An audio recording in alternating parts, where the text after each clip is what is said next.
Hi friends, welcome to flavours of Coimbatore. இன்னைக்கு ரொம்பவே சிம்பிளாக டேஸ்டியாக சன்னா புலாவ் எப்படி வைக்கிறதுன்னு பார்க்கலாம். அதுக்கு குக்கரில் 2 டேபிள் ஸ்பூன் நெய் ஆட் பண்ணிக்கிறேன். கூடவே கொஞ்சம் எண்ணெய் ஆட் பண்ணிக்கிறேன்.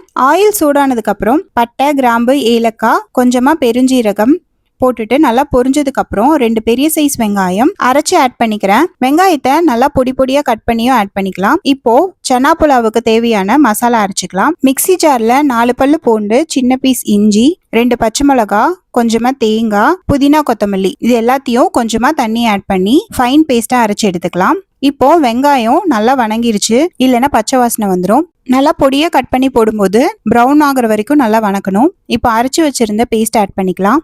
மசாலா ஆட் பண்ணிட்டு கூடவே கொஞ்சம் மஞ்சத்தூள், தேவையான அளவு உப்பு ஆட் பண்ணிக்கலாம். சன்னா வேக வைக்கும் போதே கொஞ்சம் உப்பு ஆட் பண்ணியிருப்போம், அதனால கொஞ்சம் பார்த்து ஆட் பண்ணிக்கோங்க.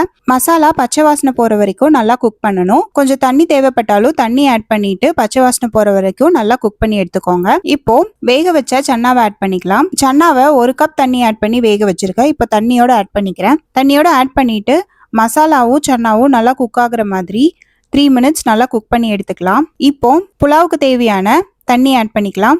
1 கப் ரைஸுக்கு 2 கப் தண்ணி ஆட் பண்ணணும். நான் கடலை வேக வைக்கும் போதே 1 கப் தண்ணி ஆட் பண்ணிட்டேன். இப்போ மீதி இருக்கிற தண்ணியை ஆட் பண்ணிக்கிறேன். கிரீன் பேஸ்ட் அரைக்கும் போது ஆட் பண்ண வாட்டரையும் சேர்த்து தான் கால்குலேட் பண்ணணும். இப்போ தண்ணி நல்லா கொதிச்சதுக்கு அப்புறம் அரிசி ஆட் பண்ணிக்கலாம். 1/2 hour ஊற வச்சிருந்த பாஸ்மதி ரைஸ் ஆட் பண்ணியிருக்கேன். இது நார்மல் ரைஸ்லயும் பண்ணலாம், ஜீரக சம்பாலையும் பண்ணலாம், பாஸ்மதிலையும் பண்ணலாம். அரிசி ஆட் பண்ணிட்டு நல்லா மிக்ஸ் பண்ணி விட்டுக்கோங்க. நல்லா மிக்ஸ் பண்ணி விட்டுட்டு ஸ்டவ்வை ஸ்லோ ஃப்ளேமில் வச்சுட்டு குக்கரை மூடி ஒரு 10 மினிட்ஸ் லோ ஃப்ளேம்லேயே குக் பண்ணுங்க. 10 மினிட்ஸ் கழிச்சுட்டு ஸ்டவ் ஆஃப் பண்ணிட்டு ஒரு 10 மினிட்ஸ் ரெஸ்ட்ல வச்சுட்டு அதுக்கப்புறம் ஓப்பன் பண்ணணும். ஓப்பன் பண்ணோம்னா சூப்பரான சன்னா புலாவ் ரெடி ஆகிடும். இது ரொம்ப சிம்பிளாக இருக்கும், ஆனால் ரொம்ப டேஸ்டியாக இருக்கும். இதே மெத்தடில் சன்னாக்கு பதிலாக சிக்கன் போட்டு செய்யலாம். இந்த ரெசிபியை ட்ரை பண்ணி பாருங்கள். சேனலுக்கு மறக்காமல் சப்ஸ்கிரைப் பண்ணுங்கள். தேங்க்யூ.